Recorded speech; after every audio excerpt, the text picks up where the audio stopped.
नमस्कार। एनएमएफ और sports are की इस खास पेशकश में आपका बहुत बहुत स्वागत है। मेरे साथ हैं ज्वाला सिंह सर, जो कि इस वक्त पे अगर आप भारतीय क्रिकेट को देखें तो ज्वाला सिंह सर के नाम की चर्चा खूब हो रही है। और उनके नाम की चर्चा इसलिए हो रही है क्योंकि यशस्वी जायसवाल का जो रीसेंट परफॉर्मेंस रहा है, चाहे आप अंडर 19 वर्ल्ड कप देखिए, चाहे उससे पहले देखिए, या फिर इस दौरान जो आईपीएल का ऑक्शन हुआ उसमें उनको लेकर जिस तरह की बेस प्राइस 20 लाख था और 2 करोड़ से ऊपर की उनकी रकम गई, ये सारी चीज़ें इस वक्त पे ज्वाला सिंह सर के इर्द गिर्द कहीं ना कहीं एक सर खबरों का एक समंदर सा आ गया है आपके इर्द गिर्द। जिस तरह से परफॉर्मेंस रहा, हाईएस्ट रन गेटर रहे अंडर 19 वर्ल्ड कप में, इससे इतर उससे पहले डबल सेंचुरी जो लगाई थी, अंडर 19 वर्ल्ड कप से आए तो एक सेंचुरी जड़ दी है। किस तरह से अब आप देख रहे हैं? सबसे पहला सवाल मेरा आप ही से है, क्योंकि जिससे भी मैं बात करता हूँ यशस्वी को लेकर, उनकी माता हो, उनके पिता हो, उनको लेकर जो भी जानता है वो हर कोई आपका नाम ज़रूर जोड़ता है उनकी परफॉर्मेंस के साथ। तो किस तरह से देख रहे हैं बीता ये जो एक साल, अगर मैं कहूँ, जो बज़ रहा है यशस्वी जायसवाल के नाम का? देखिए, thank you very much for coming at my native place. जो मेरा बहुत गहरा लगाव है, मेरा बचपन गुजरा है यहाँ पे, तो यहाँ पे आने के लिए आपको बहुत बहुत धन्यवाद। और सवाल आपके सब एक जैसे ही है। मुझे लगता है कि हम लोग ज़्यादा सोचते ही नहीं हैं, क्योंकि अगर आप क्रिकेट देखेंगे तो क्रिकेट में हर दिन आपको प्रूव करना होता है और आप मेहनत उसी के लिए कर रहे होते हो कि आप अच्छा परफॉर्मेंस दो। और अच्छा परफॉर्मेंस होने के बाद आप थोड़े टाइम के लिए खुश हो सकते हो, लेकिन फिर से आपको दूसरे एक चैलेंज आता है। जैसे अभी हम लोग अंडर 19 क्रिकेट खेल रहे थे या थोड़े बहुत सीनियर क्रिकेट खेला है, तो हम लोग सोचते थे कि अंडर 19 क्रिकेट में अच्छा परफॉर्म करें, और अच्छा हो गया कि विजय हजारे में इसने काफ़ी अच्छा परफॉर्म कर दिया। सो अच्छा लगता है, लेकिन मुझे ऐसा लगता है कि हम लोग प्रेजेंट में रहना ज़्यादा पसंद करते हैं। और अभी फ़िलहाल हमारे सामने आईपीएल है, तो हम कोशिश कर रहे हैं कि किस तरीके से आईपीएल के लिए तैयारी करें और आईपीएल में अच्छा परफॉर्म करें। और अंडर 19 वर्ल्ड कप इसका बहुत अच्छा गया, और बीच में भी मुंबई का अंडर 23 का भी मैच खेला जिसमें उसने रन्स किए। सो जो भी मैच मिलता है, चाहे वो अंडर 19 वर्ल्ड कप हो या अंडर 23 मुंबई हो, एक प्लेयर का काम है परफॉर्म करना है, और मैं इसको हमेशा यही चीज़ बोलता हूँ, और आई एम हैप्पी कि इज डूइंग वेल। यशस्वी, आपके नाम का जो बज रहा है पिछले एक साल में या 1.5 साल में, मतलब अचानक से चेंज लगता है परफॉर्मेंस को लेकर, बैटिंग स्टाइल को लेकर, कि पहले चलिए उतनी निगाहें नहीं थी जो मेरी तरफ देखती थी, अब जो है करोड़ों लोग टीवी पे देख रहे हैं, हर कोई बात कर रहा है आपके बारे में, नेक्स्ट बिग थिंग कह रहा है आपको जो अराइव कर सकती है इस वक्त पे। मैं कहीं भी जाता हूँ, अंडर 19 के कितने प्लेयर्स से बात की, रवि से मुलाकात हुई, अलग अलग लोगों से मुलाकात हुई, आपके नाम का जो बज़ अब इस वक्त पे है, क्या आपको लगता है कि अब एक तरह की, एक अलग तरह की जोन में है आप इस वक्त पे, जिस तरह से हर कोई आपको देख रहा है, एंटिसिपेट कर रहा है आपको लेकर? नहीं, मुझे ऐसा कुछ नहीं लगता है। मैं बस यही कोशिश कर रहा हूँ कि मैं जो भी अपना नेक्स्ट गेम खेलूँ उसमें अपना 100% दूँ, और बाकी इतना मैं कुछ ज़्यादा सोचता नहीं, क्योंकि क्रिकेट में कुछ बोल नहीं सकते। जितना आप मेहनत करते जाओगे, क्रिकेट आपको उतना इम्प्रूव करना है, और जैसे जैसे लेवल बढ़ता है आपको भी अपना लेवल बढ़ाना रहता है, क्योंकि क्रिकेट में कुछ भी ईजी नहीं मिलता। तो मैं वही कोशिश करता हूँ कि मैं अपना प्रैक्टिस कितना अच्छा करता रहूँ और आगे के लिए प्रिपेयर करता रहूँ। ये शिफ्ट्स आपके लिए बहुत आसान रहे हैं क्या? ये जो जब आप ज्वाला सिंह सर के साथ थे, उनकी एकेडमी में खेलते थे, उसके बाद जो अलग अलग टूर्नामेंट्स होते हैं उसमें, उसके बाद आपने अंडर 19 खेला वो टूर्नामेंट, फिर उसके बाद अंडर 23, फिर एक वक्त पे इंडिया भी आपके निश्चित तौर पर विजन में होगा, ये शिफ्ट जो रहते हैं, इनके बारे में अगर आप थोड़ा सा बात कर इतने आसान नहीं होते कि हर प्लेटफॉर्म से अगले प्लेटफॉर्म पे जाने के लिए हमेशा तैयारी डिफरेंट होती है। जब आप ऊपर से नीचे आते हो तो प्रेशर ज़्यादा भी रहता है, फिर कभी जब आप फर्स्ट टाइम खेलने जाते हो तब ऊपर प्रेशर ज़्यादा रहता है। तो वो प्रेशर हैंडल करना सबसे इम्पोर्टेंट है हर चीज़ का। तो वो मुझे हर जगह पे एक नया एक्सपीरियंस मिलता गया कि हर जगह पे कैसे वो प्रेशर हैंडल कर सकते हैं। जैसे कि मैं अंडर 19 वर्ल्ड कप खेल के आया, और मैं हाईएस्ट रन गेटर था, तो एक प्रेशर मेरे ऊपर ये भी अंडर 23 में था कि सब मुझे देखने वाले हैं और मुझे रन करना है, वही उसी चीज़। और उसके बाद जब मेरे से जब भी सिलेक्टर्स आए, जब भी वो मुझसे बात की, मुझे काफ़ी मोटिवेट किए, तो मेरे अंदर भी ऐसा आया, मुझे करना है, मुझे अच्छा करना है, कोशिश करना है कि मैं मुंबई को जिताऊँ। तो एक बहुत ही अच्छा मोटिवेशन रहता है हर मैच के पहले अलग चैलेंजेस रहते हैं। तो काफ़ी मज़ा आ रहा है नई नई चीज़ों को एक्सपीरियंस करके, तो बहुत ही अच्छा है, और मैं चाहूँगा कि मैं ऐसे एक्सपीरियंस करते रहूँ। बिल्कुल सर। यशस्वी जिस तरह से इवॉल्व किया है, वही सवाल, मतलब एक लड़का जिसको आपने नेट प्रैक्टिस के दौरान देखा, बस यूं ही चलते हुए देखा, यार बढ़िया बल्लेबाजी कर रहा है, पिच जो कंडीशन है वो उतनी अच्छी नहीं है, उस पर आपने नज़र गड़ाई, और उसके बाद कहीं ना कहीं आपने अपने अंडरटेक किया उसे, और उसके बाद जिस तरह से एक इवोल्यूशन हुआ है, यशस्वी का, उसको अगर आप थोड़ा हमारे दर्शकों को बताएं कि अलग अलग लेवल्स पे किस तरह से आपने जो बड़े बड़े चेंजेस देखे हो कि यार ये बहुत एक बड़ा चेंज अब दिखा यशस्वी, मैच्योरिटी के लेवल पे हो, चाहे वो टेक्निकली हो ऑन द फील्ड, चाहे वो मेंटली हो। देखिए अगर आपको क्रिकेट खेलना है ना तो सबसे ज़रूरी चीज़ है कि आपके अंदर लर्निंग कैपेसिटी कितनी है। कोई भी चीज़ अगर आप ज़िंदगी में करना चाहते हो तो ये बहुत ज़रूरी है कि आप चीज़ों को कितनी जल्दी सीखते हो या नहीं सीखते हो।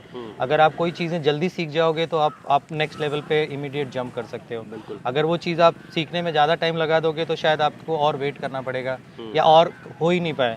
तो इसका ये बहुत अच्छी चीज़ थी कि जब से ये मेरे पास है, ये लर्न बहुत अच्छा करता है। इसको जब भी कोई चीज़ मैं बताता हूँ टेक्निकली या मेंटली तो उस चीज़ को बड़े अच्छे तरीके से उसको पॉजिटिव वे में लेता है और हमारा बहुत डिस्कशन होता है। पहले तो स्किल के ऊपर होता था, जब ये नया नया आया था तो इसके क्रिकेट में काफ़ी कुछ चाहिए था जो टॉप लेवल पे ज़रूरत होती है।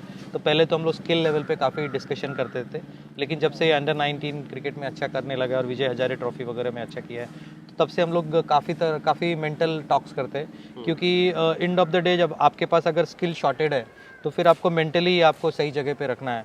एंड आई होप जिस तरीके से जा रहा है ये और लर्न करेगा, क्योंकि क्रिकेट में कोई लिमिट नहीं है। बिल्कुल। अगर बहुत सारे लोग बोलते हैं कि जैसे आपने बोला नेक्स्ट बिग थिंग, या इंडिया में बड़ा इजी है कि आप बहुत जल्दी कंपेयर करने लगते हो कि ये लड़का ये करेगा या वैसा करेगा, नेक्स्ट सचिन, विराट, धोनी, फटाफट बोलने लगते हैं। तो मैं इसको एक ही चीज़ बताता हूँ कि ये जस्ट एक प्रॉमिस पे लोग आपके पास आ रहे हैं। इट इज़ जस्ट लाइक लोगों को लगता है हाँ इस एज में विराट कोहली ने ये किया था और इसने कर दिया तो ये भी हो जाएगा। तो इस तरह के थॉट्स लोग लेके आते हैं, लेकिन विराट कोहली और सचिन ने उस चीज़ को 20-25 साल तक कंटिन्यू रखा है। तो वो चीज़ इसको डेवलप और करना है और उसी पे चलते रहना जो अभी तक किया है। लेकिन यशस्वी के बारे में ऐसा क्या खास है कि और जो अगर आप बल्लेबाज देखें उनके पीछे तक मतलब होता है कि एक खिलाड़ी होता है बेहतर करता है, लेकिन यशस्वी की बल्लेबाजी के साथ ये बात है कि उनसे पीछे एकदम उनके ठीक पीछे कोई नहीं नज़र आता है। खिलाड़ी हैं उनके पीछे, लेकिन वो काफ़ी अंतर है यशस्वी जायसवाल और बाकियों में काफ़ी अंतर है। ये आप लोगों की बातों में भी सुन रहे हैं, आम लोगों की नहीं, जो क्रिकेट को बहुत अच्छे तरीके से समझते हैं। उनमें सुनील गावस्कर का भी नाम है, उनमें द ग्रेट राहुल द्रविड़ का भी नाम है, इन लोगों के भी नाम है। तो अगर ये लोग भी किसी बल्लेबाज के यशस्वी के बारे में इस तरह की बात करते हैं तो फिर उस चीज़ को मानना थोड़ा सा आसान हो जाता है। देखिए अगर आपने इतने बड़े बड़े नाम लिए हैं, सुनील गावस्कर या राहुल द्रविड़, अगर ये बोल रहे हैं तो मतलब बहुत बड़ी बात है हमारे लिए। They are appreciating our efforts. इसका जो एक अच्छा चीज़ है वो है कि इसका टेम्परामेंट अच्छा है। और टेम्परामेंट एक ऐसी चीज़ है कि आपके पास एक स्किल है। मैं एक जनरल सा एग्जांपल देता हूँ। आपको एक कोई चीज़ सीख गए, आपको करने आ गई, लेकिन उससे ज़्यादा ज़रूरी है कि उसको किस तरीके से आप कौन सी जगह पे सही तरीके से इस्तेमाल करते हो, और वो आता है स्ट्रगल से। क्योंकि मैंने भी अपने लाइफ में ये सारी चीज़ें देखी है। तो अगर आपने कोई चीज़ आपको आसानी से नहीं मिली है, अगर आप मुंबई में देखो तो आपको मुंबई के लिए अगर खेलना है तो वहाँ पे आपको हर लेवल पे रन बनाने पड़ेंगे। अंडर 16 में सिलेक्शन मैच में रन बनाने पड़ेंगे, आपको अंडर 19 में रन बनाने पड़ेंगे। तो मुंबई का जो क्रिकेट सर्कल है, अगर आप देखेंगे तो वहाँ पे एक ऑर्डिनरी क्रिकेटर खेल नहीं सकता है। इट्स वेरी डिफिकल्ट, क्योंकि वहाँ पे क्लब क्रिकेट का स्ट्रक्चर है, स्कूल क्रिकेट का स्ट्रक्चर है, फिर उसके बाद आपको हर जगह परफॉर्म करना है। तो ये चीज़ जो मुंबई की क्रिकेट है ना, ये सिखाती है। अगर आप देखोगे कि जितने भी मुंबई के बड़े बैट्समैन हुए हो वो हमेशा से अंतर दिखाते रहे, चाहे आप सचिन तेंदुलकर को ले लो या उसके बाद आप अजिंक्य रहाणे को ले लो, राहुल द्रविड़ को, रोहित शर्मा को ले लो, या फिर जितना भी क्रिकेटर है। तो आपको मुंबई जो क्रिकेट का जो स्ट्रक्चर है ना, वहाँ से अगर कोई प्लेयर स्पेशली जो बैट्समैन निकल के आता है, क्योंकि बैटिंग में मुंबई इज बैटिंग पैराडाइज। वहाँ पे वो जो आप 22-23 ग्राउंड्स पे जब मैचेस खेलते हैं आज़ाद मैदान पे या क्रॉस मैदान पे, तो आपका एक लेवल अलग ही हो जाता है। और मुझे लगता है शायद वो एक चीज़ है ना जो सिर्फ यशस्वी को नहीं, मुंबई के जितने भी बैट्समैन हैं उनको बाकियों से अलग बनाती है। यशस्वी, उस मौके के बारे में बताइए। पाकिस्तान के अगेंस्ट मैच था, अंडर 19 वर्ल्ड कप आपका कमाल का रहा, 400 से ज़्यादा रन, एक शतक जो कि पाकिस्तान के अगेंस्ट आया, जो कि हर बल्लेबाज चाहता है कि लगाया जाए और पाकिस्तान को हराया जाए। आपने वो कर दिखाया, और उसके बाद आपको अचानक से पता चला कि ज्वाला सर साउथ अफ्रीका में हैं। आपको नहीं पता था, आपकी बात हुई थी उनसे मैच से पहले? जी, मतलब मेरी बात सर से हुई थी कि हम काफ़ी टाइम से साउथ अफ्रीका में थे, तो और मैं 50-50 करके आउट भी हो रहा था। तो मैं थोड़ा सा मतलब नर्वस था और मैं सर को कॉल किया कि मेरा मन नहीं लग रहा है और एक तो मैं 50 करके आउट हो रहा हूँ। तो सर ने उस दिन बोला कि 2-2 इनिंग में बैटिंग कर, एक 50 बना तो सोच कि वापस दूसरा 50 बनाना है। और बस यही इतना ही बोला, और फिर मैं बोला ठीक है मुझे जाना है। तो ऐसी बात होके मैं चला गया। फिर अगले दिन 2-3 दिन बाद मैच था, तो मैंने मैच में अच्छा किया। तो उसके बाद शायद सर को लगा कि हाँ मुझे अकेलापन लग रहा होगा, इसलिए सर आ गए। और मैं बहुत सरप्राइज था और मैंने उनको बोला था प्लीज़ मेरा मैच मत देखिए, पता नहीं क्यों मैं नर्वस हो जाता हूँ जब वो मेरा मैच देखते हैं। तो मतलब कभी सर ने आपका मैच नहीं देखा बॉम्बे में भी जब आप खेलते हैं? मैं नहीं मतलब बोलता हूँ सर प्लीज़ मत आओ। अच्छा, मतलब तो इसके पीछे नर्वसनेस कि सर देखेंगे, नजर पता है नहीं उनकी? क्या है, मेरे को भी नहीं पता है। वो आते हैं तो मेरा ध्यान, मतलब शायद आपको वो कहानी पता होगी कि सचिन तेंदुलकर को जब पहली बार उनके भाई आचरेकर सर के पास ले गए थे, तो शुरुआत में जब सचिन ने नॉक करना शुरू किया तो सचिन नहीं खेल पा रहे थे उस तरह से, लेकिन फिर आचरेकर सर थोड़ा दूर गए, उन्होंने कहा मैं दूर से इस पर नज़र रखता हूँ, और उसके बाद सचिन ने ड्राइव करना शुरू कर दिया। तो शायद उसी तरह का कुछ नर्वसनेस है कि एकदम कोच की नज़र है तो मुझे परफेक्ट खेलना है, और उस दौरान शायद कोई नर्वसनेस आ जाए, ऐसा कुछ? मतलब ऐसा लगता है कि हाँ मुझे बहुत अच्छा करना है, मैं चाहता हूँ कि मैं बहुत अच्छा करूँ, पर होता नहीं है मेरे से। बहुत बार हो चुका है ऐसा। अच्छा। तो मैं बोला सर ठीक है प्लीज़ मत आना आप मैं अब मेरा फोकस नहीं होता। तो बोले चल ठीक है मैं नहीं आऊँगा। तो लेकिन वो मैच में आ चुके थे सुबह सुबह, मुझे पता नहीं था कि वो आए हैं, और मुझे जब पता नहीं था तो मैं फ्रीली खेल रहा था, मुझे एकदम अच्छा भी वो हो रहा था। तो और मैच पाकिस्तान के against, high pressure game, it was a good memory for me. I will not forget in my whole life, because क्योंकि जब मैं खेलना स्टार्ट किया वहाँ पे काफ़ी बातें हो रही थी वही मैं और उसी पे आ रहा था कि काफ़ी जुबानी आवाज़ हो रहा था Hooting। इंडिया पाकिस्तान। तो एक वो अच्छा एक्सपीरियंस भी रहा मेरे लिए बहुत, और one of the my best inning I played. तो बहुत ही अच्छा लग रहा था। और जब मैं उसके बाद बैटिंग करके पाकिस्तान बाहर कुछ गया, बोल भी रहे थे? बोलते तो सब हैं, मैं उतना ध्यान नहीं देता। अच्छा, मेरा मेरा क्या काम क्या है, मेरी टीम के लिए क्या इंपॉर्टेंट, मैं उस पर ज़्यादा फोकस करता हूँ। बिल्कुल। तो उसके बाद आप बस बाहर गए? फिर बाहर गया, सर से मिला, फिर नहीं, मैं भी बहुत बताया एक्चुअली किसने? सरप्राइज था। नहीं, एक जन आया कोई ऐसी आके बोला कि सर हैं आपके वहाँ पे। मैं बोला क्या मजाक कर रहा है? तो बोले अरे नहीं सीरियसली हैं। मैं बोला कहाँ सर, घर मैं अभी 2 दिन पहले बात की हूँ इंडिया में होंगे। बोला नहीं नहीं हैं। मैं बोला ठीक है अच्छा कहाँ है दिखाओ। तो जब देखा तो सच में मैं भी सरप्राइज हो गया। मैं बोला सर यहाँ क्या कर रहे हैं? तो फिर मैं फटाफट मेरा जो भी खत्म करके फिर गया, मिला, तो बोला अच्छा। ज्वाला सर, आपको क्या ऐसा लगा कि मुझे बस अब साउथ अफ्रीका उड़ना है, या यशस्वी का वो कॉल कि सर मैं बहुत अकेला फील कर रहा हूँ और 50 बनाकर आउट हो जा रहा हूँ? तो क्योंकि आपने बोला भी था उसे कि भाई टॉप स्कोर करना है तेरे को, और कार वाली बात भी हुई थी जो हम मीडिया रिपोर्ट्स में पढ़ रहे हैं, मैं उसके बारे में भी ज़रूर जानना चाहूँगा आपसे। और ये सब किस तरह से आपने प्लान किया? देखिए ओरिजिनल जो प्लान था जब ये साउथ अफ्रीका के लिए जा रहा था तो हम सब लोग जाने वाले थे, मेरी पूरी फैमिली जाने वाली थी। अच्छा। तो मैंने इसको बताया तो ये तुरंत खड़ा हो गया, बोलता नहीं सर आप तो मत आइएगा। तो मैंने बोला क्यों? बोला नहीं सर वर्ल्ड कप है आप मत आइए। बोला ठीक है मैं नहीं आऊँगा। फिर मेरा प्लान ऐसे ही जस्ट 50-50 प्लान था अच्छा। कि आना है कि नहीं आना है। तो टिकट then- बुक हो चुकी थी? नहीं, टिकट बहुत लेट स्टेज पे बुक किया। तो फिर जब मैंने इसे 2-3 बार बात कर रहा था तो ये बड़ा बोर सा लग रहा था। बोलता सर खेलने का मन ही नहीं हो रहा है, बहुत लंबा हो गया है टाइम। और मुझे मालूम था कि ये टूर्नामेंट इसके लिए बहुत ज़्यादा ज़रूरी है। तो मुझे लगा कि शायद एक बार जाऊँगा तो हो सकता है कुछ अच्छा हो जाए। तो मैंने प्लान किया, लेकिन मेरे साउथ अफ्रीका में काफ़ी फ्रेंड्स हैं जो वहाँ पे कनेक्टेड हैं क्रिकेट के साथ। तो मैंने उनको भी इन्फॉर्म नहीं किया कि मैं साउथ अफ्रीका आ रहा हूँ वर्ल्ड कप देखने के लिए, नहीं तो कहीं ना कहीं से वो मैसेज पहुँच जाती। तो मैंने बिना कोई प्लान के, बिना किसी को इन्फॉर्म किए साउथ अफ्रीका गया। और फिर बाद में पूरा मैच मैं इसको देख रहा था, लेकिन मैं ट्राई कर रहा था क्योंकि वहाँ के ग्राउंड जैसे इंडिया जैसे नहीं होते कि बहुत क्राउड होता है। बहुत इजी, अगर कोई ध्यान से देखे तो पता चल जाता है। तो मैं थोड़ा सा पीछे ही रह रहा था हर जगह पे। और फिर जब इंडिया मैच जीत गई और इसने बहुत अच्छा बैटिंग किया वो मैच, और जो सेलिब्रेशन था, हाँ सेलिब्रेशन भी अच्छा था, इसकी बैटिंग भी अच्छी थी। और जिस तरीके से इसने उस मैच में बैटिंग किया, मैं हमेशा से इसको वही बोलता था कि एज अ बैट्समैन जल्दीबाजी नहीं करना है, पहले आपको जाके टाइम लेना है, फिर आपको बॉलर्स को देखना है कौन से बॉलर्स को आप कैसे खेल सकते हो, उसके बाद फिर आपको सेकंड गियर में आना है कि आप कैसे अभी रन बनाने की तरफ जाओ।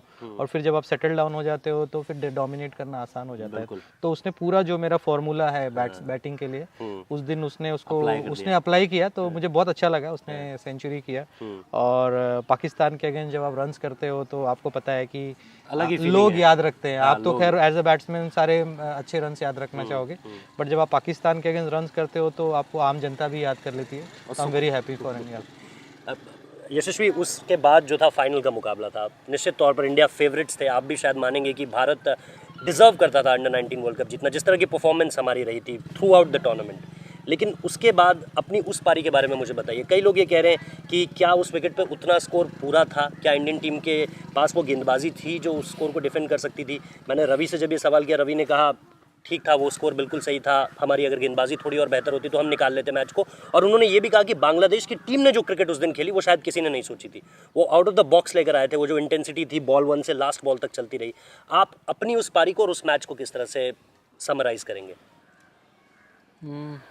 मतलब मैं ज़्यादा कुछ नहीं बोलना चाहूँगा, जो हमने सोचा था। पिच बैटिंग के लिए मुश्किल थी, एक्चुअली थोड़ा मुश्किल था विकेट पर, ठीक है, मतलब हम थोड़ा 20-30 रन और ऐड कर सकते थे और हम थोड़ी और अच्छी बॉलिंग डाल सकते थे, मुझे यहाँ तक लगता है। विकेट को लेकर आपको लगता है कि उस मैच में अगर थोड़ा सा और टीम परफॉर्मेंस ज़्यादा बेहतर हुआ होता तो अंडर-19 चैंपियन होते?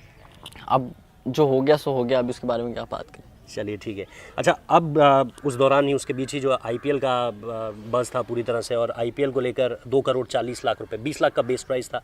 राजस्थान रॉयल्स की टीम है, बड़े बड़े खिलाड़ी हैं, खासतौर पे स्टीव स्मिथ का नाम आता है, जॉस बटलर का नाम आता है, आर्चर है नहीं इस बार, आपका नाम उसमें शुमार हुआ है। किस तरह से देख रहे हैं इस पूरी अपॉर्चुनिटी को? और behind the scene Shane Warne का नाम है। जी, मेरे लिए कि बहुत ही खुशी की बात है कि मैं राजस्थान रॉयल्स फैमिली का एक हिस्सा हूँ और मुझे मौका मिल रहा है वहाँ जाके अपने आप को एक्सप्रेस करने का और बहुत ही सीनियर प्लेयर्स के साथ खेलने का।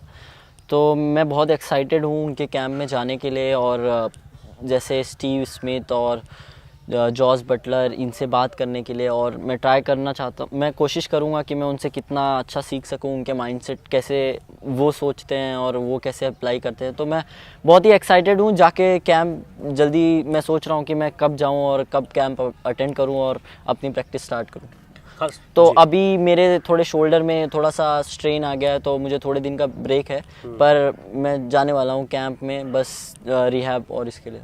सर, एक सवाल जो मैं आप दोनों से पूछना चाह रहा हूँ वो ये कि बहुत हम्बल बैकग्राउंड से आप दोनों आते हैं।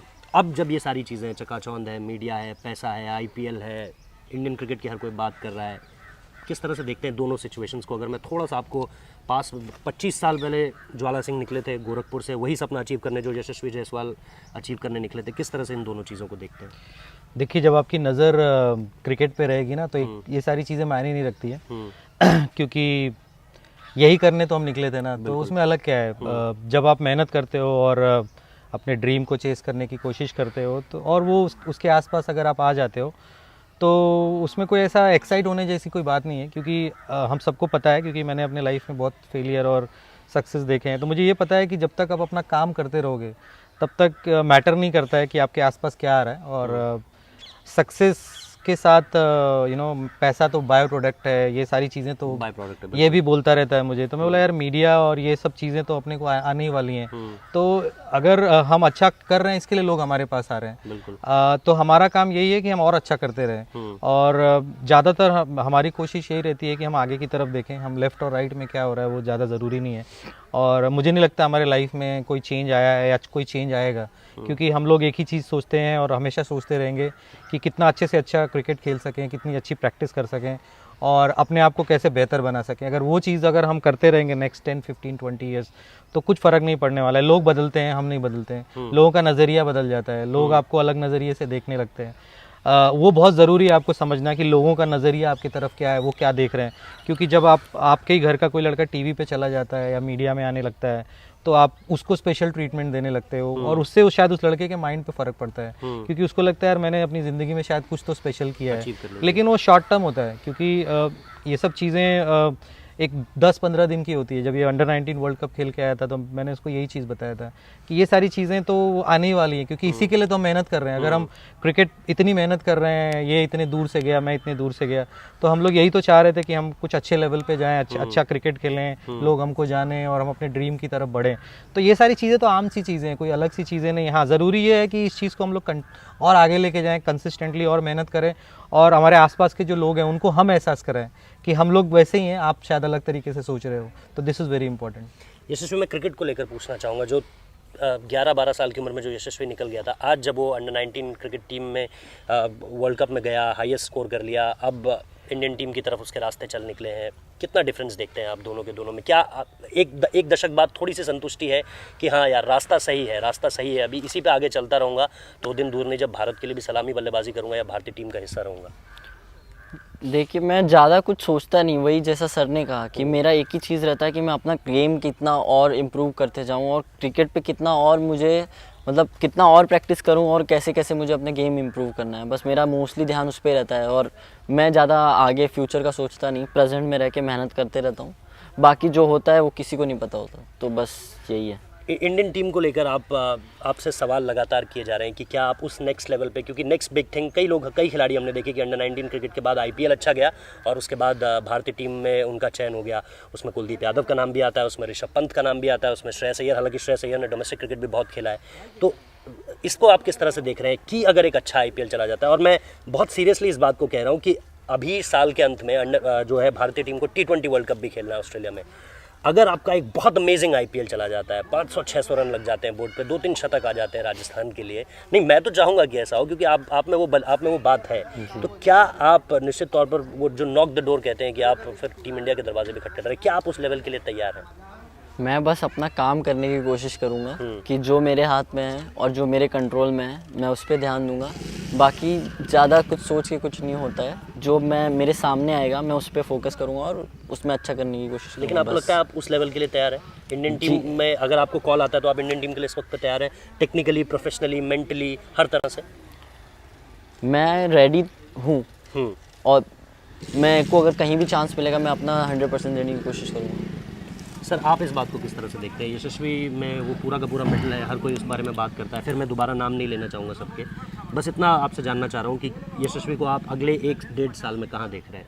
क्योंकि नहीं मैं मानता हूँ कि मैं बहुत जल्दी आपको प्रिडिक्ट करने के लिए कह रहा हूँ, लेकिन अगर आप पिछले 2-3 साल में इंडियन क्रिकेट की साइकिल देखें, मैं बहुत पीछे नहीं ले जा रहा हूँ आपको, तो यही हुआ है कि अंडर 19 वर्ल्ड कप अच्छा गया, आईपीएल अच्छा गया, आप इंडियन टीम में आ गए, अंडर 19 अच्छा जा रहा है, आईपीएल अच्छा जा रहा है, चाहे वो शुभमन गिल का नाम हो, चाहे वो पृथ्वी शॉ का नाम हो, कई सारे नाम है। उससे पहले ऋषभ पंत का नाम मैंने लिया जो उससे पिछले वाले आईपीएल में थे, कुलदीप यादव उससे पिछले वाले अंडर 19 वर्ल्ड कप में थे, ये सारे खिलाड़ी इसी तरह से रहे। तो यशस्वी को लेकर अगर 1-2 साल की आपसे प्रेडिक्शन करने को कहूँ तो?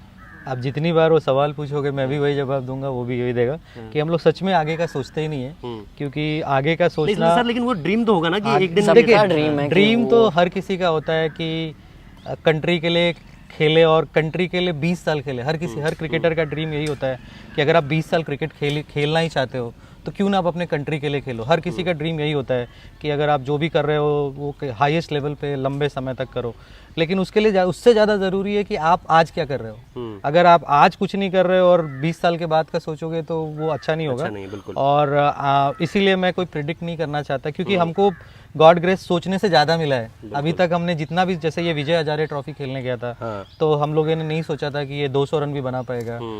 जब ये अंडर 19 इंडिया में इसका सिलेक्शन हुआ था तो हमने कभी सोचा भी नहीं था कि इतनी जल्दी इंडिया अंडर 19 खेलेगा, और उधर भी सेंचुरी किया। जब एशिया कप में गया तो हमने कभी नहीं सोचा था कि वो एशिया कप में जाके मैन ऑफ द टूर्नामेंट बनेगा। हाँ, वर्ल्ड कप का मैंने इसको बोला था, वो उसने किया।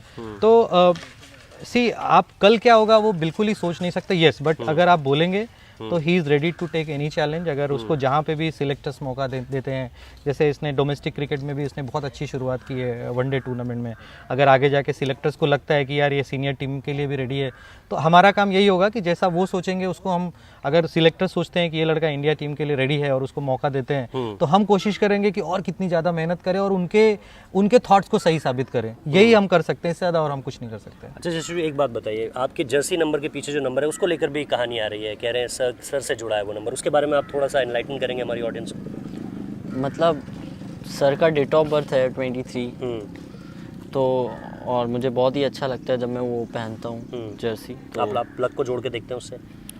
ऐसा नहीं है, सबका अपना अपना है। मुझे अच्छा लगता है कि हाँ कुछ तो है, तो अच्छा लगता है। लेकिन आपको पता है ऐसा मुझे ऐसा कुछ नहीं, बस हाँ, लेकिन मेरे लिए बहुत ही स्पेशल है वो। हाँ, वही मैं जानना चाह रहा था। लेकिन इंडियन टीम में वो नंबर कुलदीप यादव के पास है। अगर आप इंडिया खेलते तब का तब देखेंगे यार, आप इतना कैसे प्रिडिक्ट कर सकते हैं? नहीं, मैं पूछ रहा था बस आपसे।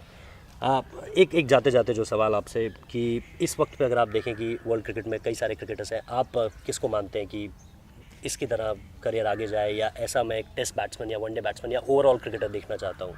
मैं सचिन तेंदुलकर सर का बहुत बड़ा फ़ैन हूँ और वसीम जाफ़र सर का, तो मैं उनको फॉलो करता हूँ और मैं कोशिश करता हूँ कि मैं उनके जैसा प्रिपेयर रहूँ, और जैसे वो अपना करियर पूरा उन्होंने किया हुआ है तो मैं कोशिश करता हूँ कि मैं उसको फॉलो करूँ और आगे बढ़ता रहूँ। उनसे मुलाकात भी हुई थी, उसके बारे जी में थोड़ा सा बहुत ही बार मैं मिला हूँ वसीम सर से। अभी रिसेंटली हम काफ़ी बात किए, तो और सचिन सर से भी मिला था, तो उनसे भी मैंने काफ़ी बात की और उन लोगों ने काफ़ी अच्छा गाइड मतलब सचिन सर ने मुझे काफ़ी अच्छी बातें बताई जो मुझे क्रिकेट में बहुत हेल्प करती हैं, और वसीम सर ने भी मुझे बहुत सारी बातें बताई क्रिकेट में और क्रिकेट के बाहर की कैसे रह सकते हो, क्या कर सकते हो, तो वो मुझे बहुत हेल्प करता है अपने आप को स्टेबल रखने में, तो बहुत ही अच्छा।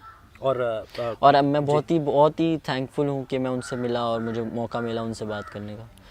और मैं बहुत ही थैंक यू कहना चाहूँगा अंडर 19 सिलेक्टर्स का, all the selectors and support staff, they did really great job, और it's not easy to play all the games again and again. तो बहुत ही अच्छा लगा उनके साथ रह के, उनके साथ टाइम स्पेंड करके, और उनका बिलीव हमारे में था जैसे सिलेक्टर्स, तो बहुत ही अच्छा था। अब अपनी गेंदबाजी के बारे में जाते जाते, मतलब क्योंकि भारतीय टीम एक तलाश भी कर रही है शायद इस तरह के गेंदबाज की जो टॉप ऑर्डर का बल्लेबाज और गेंदबाजी कर सके। पहले रोहित शर्मा थे, उनकी फिंगर इंजरी हो गई, उन्होंने बताया था, उसके बाद वो गेंदबाजी नहीं कर पाते। बीच में सुरेश रैना थे, कई गेंदबाज आए गए शुरुआती समय में। थोड़ा साल पहले जाएँ तो सहवाग, सचिन थे। अब आप मतलब लेग ब्रेक भी करते हैं, क्योंकि तो थोड़ा सा उससे आपको लगता है बेहतर होगा? मैं एक्चुअली बॉलिंग में बहुत ही फोकस करता हूँ, और मैं काफ़ी बॉलिंग डालता हूँ नेट्स में, मैचेस में, जो हमारे डोमेस्टिक मैचेस होते हैं और इंटरनेशनल मैचेस में भी जो मैंने खेले, तो उनमें ऑलरेडी मैं बॉलिंग डालता रहता हूँ। तो मैं काफ़ी एक्साइटेड रहता हूँ बॉलिंग को लेके, और मैं काफ़ी इन्जॉय करता हूँ, ट्राई करता हूँ कि मैं बॉलिंग इंप्रूव करते रहूँ। अभी मुझे बहुत ही अच्छा चांस है कि मैं अगर शेन वॉर्न सर से मिलूँगा तो मेरे को काफ़ी अच्छा चांस है उनसे अच्छे अच्छे टिप्स लेने का, और मैं कैसे अपने आप को इम्प्रूव कर सकता हूँ। तो मैं वही देख रहा हूँ कि मैं कभी मुझे जाना है और अपने आप को और बेहतर बनाना है। सर बस जाते जाते एक आखिरी सवाल इस जगह को लेकर, मतलब आपके दिल के बहुत प्रिय है, और जैसा मैंने कहा भी कि ये जो हमारा इंटरव्यू है, आपने यशस्वी जायसवाल के, ज्वाला सर के, उनकी कर्मभूमि से बहुत सारे इंटरव्यू देखे हैं, मुंबई से, ये उनकी जन्मभूमि से इंटरव्यू है, तो उत्तर प्रदेश से खास तौर पे इस जगह को लेकर अगर आप जाते जाते हमारी ऑडियंस से कुछ भी किस्सा शेयर करें या आज के बारे में कुछ बात करना चाहें। किस्से तो बहुत हैं, क्योंकि मज़ा आया आपको? मतलब हाँ, जब मैं मुंबई गया था तो यहीं से गया था पहली बार, और मेरे फादर थे, वो मुझे ड्रॉप करने आते थे यहाँ पे, तो इमोशनली अटैचमेंट है यहाँ से। क्योंकि जब मैं यहाँ आता हूँ तो मुझे ऐसा लगता है कि मेरे फादर नहीं है, तो मुझे ऐसा लगता है कि वो कहीं ना कहीं हैं, तो उनकी याद आती है। फिर बहुत सारी चीज़ें हैं जो अटैच करती हैं यहाँ से, इसलिए मैं यहाँ पे हमेशा आना पसंद करता हूँ, और मुझे लगता है कि वो जो लोग मेरे साथ अभी नहीं हैं, मैं उनके साथ हूँ। यशस्वी, आप अपने घर आते हैं इस तरह से यूपी, मतलब क्योंकि आपकी जन्मभूमि है भदोही खास तौर पर? मतलब मेरे को बहुत ही कम आता हूँ और उतना टाइम भी नहीं मिलता, तो ठीक है। लड़के लेकिन वहाँ पे आपकी बड़ी तारीफ़ कर रहे थे भदोही में। चलिए, यशस्वी जायसवाल थे हमारे साथ, ज्वाला सर थे हमारे साथ। कहते हैं एक पेड़ में कई बारिशों का पानी होता है, और वो आप यहाँ पर देख सकते हैं। ज्वाला सर निश्चित तौर पर उन बारिशों की तरह ही हैं जो ये पेड़ खड़ा कर रहे हैं, और निश्चित तौर पर ये अभी बढ़ेगा और बढ़ेगा और खूब आगे जाएगा, और इसकी छाया में हम सब लोग निश्चित तौर पर बहुत सुकून से बैठेंगे। तो फिलहाल इस खास पेशकश में बहुत बहुत शुक्रिया आप लोगों का जुड़ने का। अगर आपको ये अच्छा लगा हो तो शेयर कीजिए हमारे इस वीडियो को, सब्सक्राइब कीजिए हमारे इस यूट्यूब चैनल को, और लाइक कीजिए, ताकि आपको इसी तरह के और वीडियोस भी देखने को मिलते रहें, और अपना प्यार इसी तरह से हमें देते रहिए। बहुत बहुत शुक्रिया, धन्यवाद।